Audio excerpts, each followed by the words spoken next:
दोस्तों, इस अद्भुत चीज का स्वाद एक बार चख लिया तो बार बार खाने का मन करेगा। इसे खाने के बाद शरीर में गजब की शक्ति आ जाती है, जिससे घोड़े और हाथी जैसी ताकत महसूस होती है। इसका एक टुकड़ा खाते ही शरीर की गर्मी तुरंत शांत हो जाती है और पुरुषों की कई समस्याओं का समाधान भी हो सकता है। अगर आपको कमजोरी या ढीलापन महसूस होता है तो इसे आजमाएं और रात में चमत्कार देखें। आपका शरीर फौलाद जैसा बन जाएगा। प्रकृति के खजाने अनमोल होते हैं, खासकर बारिश के मौसम में जब चारों ओर विभिन्न वनस्पतियां उगने लगती है। कई पौधे बिना किसी देख रेख के अपने आप उग आते हैं, लेकिन अक्सर हम इन्हें बेकार समझकर उखाड़कर फेंक देते हैं। मगर कुछ पौधे असल में अनमोल रत्नों से भी ज्यादा कीमती होते हैं, जिनका औषधीय महत्व अतुलनीय होता है। आज मैं आपको ऐसे ही एक छोटे मगर बेहद उपयोगी पौधे की जानकारी देने जा रहा हूँ। यह पौधा मेरे घर में भी मौजूद है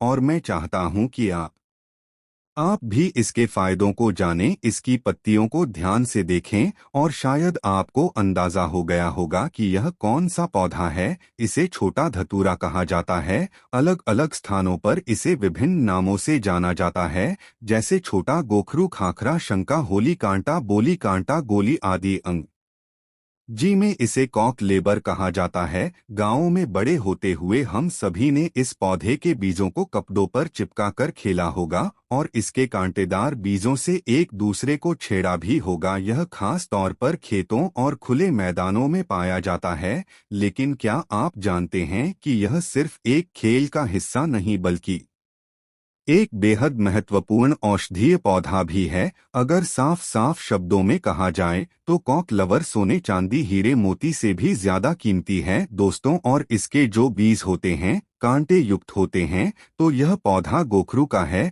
हमारे यहाँ तो इसे छोटा गोखरू कहते हैं, छोटा धतूरा भी कहते हैं। आपके क्षेत्र में इस पौधे को क्या कहा जाता है, मुझे कमेंट करके जरूर बताए। गए जनवरी फरवरी के महीने में इसमें भी जाना शुरू होते हैं। पहले हरे रंग के बीज होते हैं और फिर धीरे धीरे वे भूरे रंग के बीज होने लगते हैं और यह बहुत ही औषधीय गुणों का भंडार है। दोस्तों, शायद आपको पता नहीं होगा कि यह बहुत अच्छी जड़ी बूटी है, अमृत तुल्य है।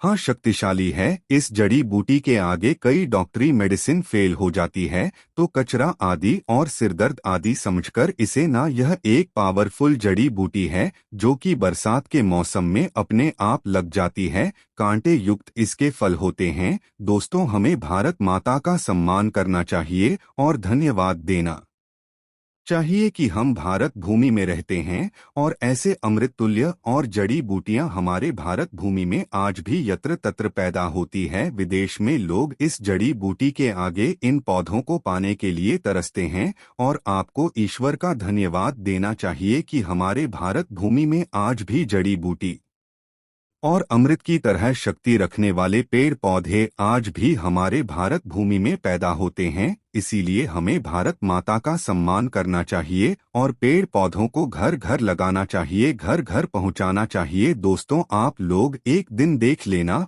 वह दिन दूर नहीं होगा जब लोग पेड़ पौधों को गले लगाएंगे, जर्दी मूर्तियों को गले लगाएंगे और अंग्रेजी दबाव को छोड़ देंगे। यह दौर जल्द आने वाला है, क्योंकि जड़ी बूटियों में अमृत होता है, साक्षात देवी देवताओं का वास होता है। अंग्रेजी दवा शरीर को सही तो जल्दी कर देती है, पर बाद में बहुत शरीर अंग्रेजी दवाइयों के सहारे ही चलता है। ऐसी दवा शरीर को जीते जी मार देती है, लेकिन पेड़ पौधों से निकला तो शरीर को बना देता है, ताकतवर बना देता है, बुढ़ापे में भी जवानी की शक्ति रहती है। तो चलिए मैं आपको बताता हूँ कि किन किन बीमारियों में यह फायदेमंद है। देखिए, इसकी पत्तियों को पीस करके इसका रस यदि आप अपने बालों पर लगाते हैं, मान लीजिए आपके सिर पर बहुत बाल नहीं है, गंजापन आ गया है, आप देखेंगे नए बाल उगना शुरू हो जाएंगे।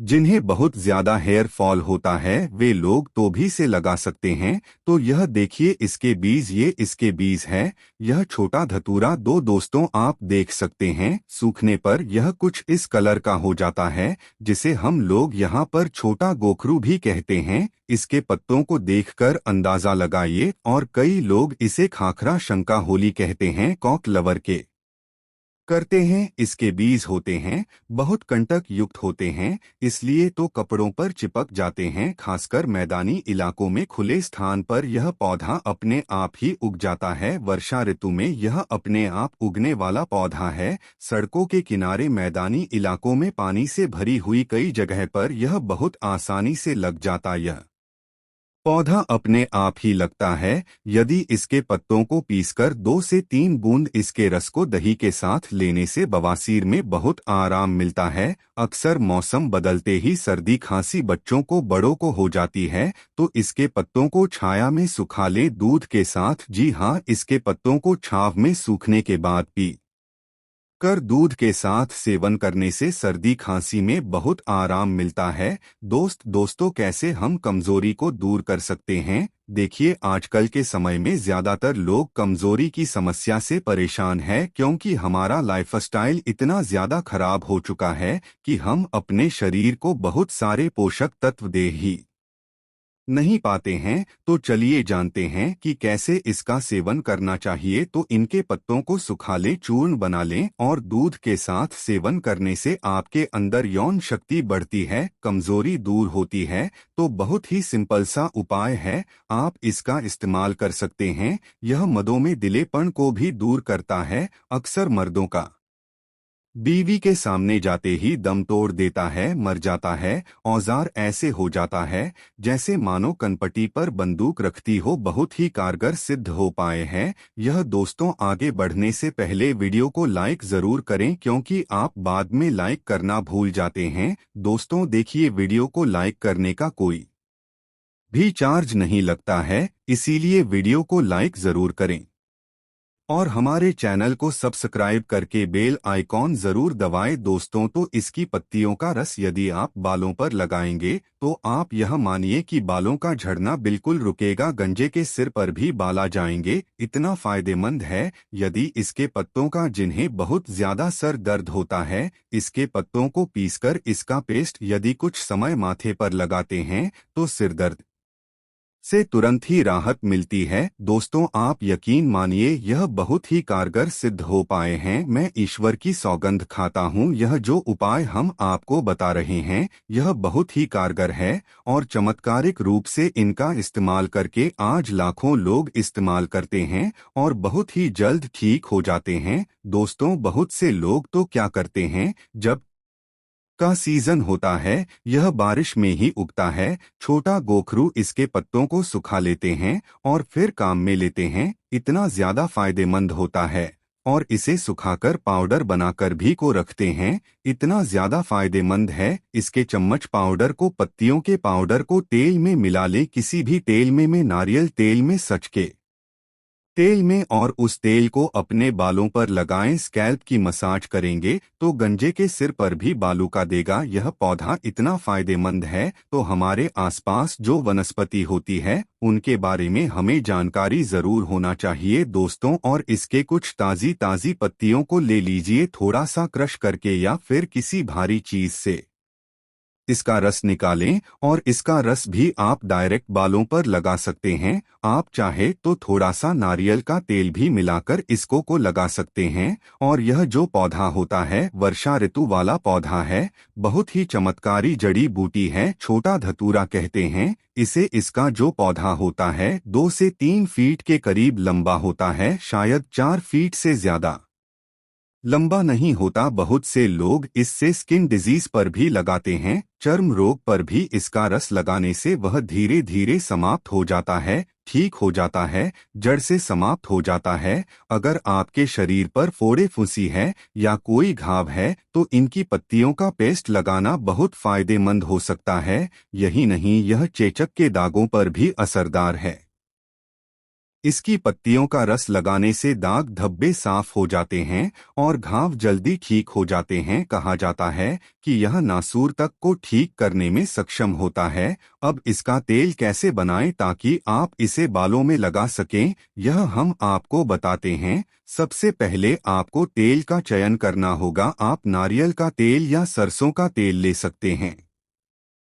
अब इस तेल में आपको ताजे गोखरू के कुछ पत्ते डालने होंगे। ताजे पत्तों का प्रयोग करें क्योंकि इन पत्तों में पोषक तत्वों की मात्रा बहुत अधिक होती है। ताजे पत्तों का असर कहीं ज्यादा होता है। आपको यह ध्यान रखना चाहिए कि आसपास के पौधों और जड़ी बूटियों के बारे में जानकारी रखना बहुत जरूरी है। अक्सर लोग ऐसे पौधों को कचरा आजकल फेंक देते हैं, जबकि वही पौधे उनके लिए बहुत फायदेमंद हो सकते हैं। इसलिए यह जरूरी है कि आप सही जानकारी रखें और इसका सही उपयोग करें। अब आपको इस तेल को धीमी आंच पर 10 मिनट तक पकाना होगा। इस दौरान गोखरू के पत्ते तेल में पूरी तरह से घुलकर सारे पोषक तत्व तेल में समाहित हो जाएं। आएंगे बहुत से लोग इसे जहरीला मानते हैं, लेकिन यह बिल्कुल सुरक्षित है जब सही तरीके से उपयोग किया जाए। पत्तियों को तेल में डालने के बाद यह तेल बालों के लिए बहुत प्रभावी साबित होगा। आप नारियल का तेल या सरसों का तेल किसी भी एक का चुनाव कर सकते हैं। ध्यान रखें कि पत्तियां ताज़ी होनी चाहिए क्योंकि ताजगी में पोषक तत्वों की पूर्व मात्रा होती है। ताजे पत्तों से तेल बनाकर आप इसका इस्तेमाल कर सकते हैं। जब तेल पक जाए तो आप इसे बालों की जड़ों में अच्छे से मसाज करें। इससे बालों का झड़ना रुक जाएगा और नए बाल उगने लगेंगे। इस तेल से बालों की मजबूती में भी वृद्धि होगी और यह गंजेपन को दूर करने में भी मदद करेगा। आपको खुद अंतर महसूस उगा और बालों में बढ़ोतरी देखेंगे। आप चाहे तो सीधे पत्तियों का पेस्ट भी लगा सकते हैं या फिर इस तेल का इस्तेमाल कर सकते हैं। यह एक बहुत प्रभावी और सिद्ध उपाय है। अगर आप ज्यादा तेल बनाना चाहते हैं तो आप इसकी मात्रा बढ़ा सकते हैं, लेकिन ध्यान रखें कि पत्तियों की मात्रा ज्यादा होनी चाहिए ताकि तेल में पर्याप्त पोषक तत्व समाहित हो सके। आप इस तेल को स्टोर भी कर सकते हैं और हफ्ते में 2 बार इसका उपयोग करें। इस तेल का उपयोग केवल बालों तक सीमित नहीं है, बल्कि यह कई अन्य स्वास्थ्य समस्याओं में भी मदद करता है। आयुर्वेद में छोटे गोखरू का इस्तेमाल बहुत से रोगों के इलाज के लिए किया जाता है। बाजार में इसके सूखे बीज भी उपलब्ध होते हैं जो कई प्रकार के इलाज में उपयोगी होते हैं। इस पौधे के पत्तों में औषधीय गुण होते हैं और यदि आप इन्हें छुए तो पत्ते थोड़े कुरकुरे होते हैं और स्वाद में भी थोड़े कड़वे होते हैं, लेकिन इसके औषधीय गुणों की कोई तुलना नहीं है। जब आप इस तेल को छान लें तो इसे अच्छे से स्टोर कर लें। इससे आपके बालों का झड़ना रुक जाएगा और नए बाल आना शुरू हो आएंगे। इसके अलावा अगर आपके पैर का नाखून टूट गया हो या अलग हो गया हो तो इसके ताजे पत्तों का रस लगाने से नया नाखून उगने लगता है और दर्द में भी कमी आती है। इसके अलावा अगर आपकी आंखों के नीचे डार्क सर्कल्स हो गए हों तो इसके पत्तों का ताज़ा रस से एक बोर्ड लगाकर डार्क सर्कल्स को खत्म किया जा सकता है। इसके उपयोग से आप 1 हफ्ते में या 1 महीने में फर्क महसूस करेंगे। अगर सिर में बार बार खुजली होती हो, डैंड्रफ की समस्या हो या फिर गंदा हो जाता हो तो इसके पत्तों का तेल लगाकर सिर की मालिश करें। धन्यवाद।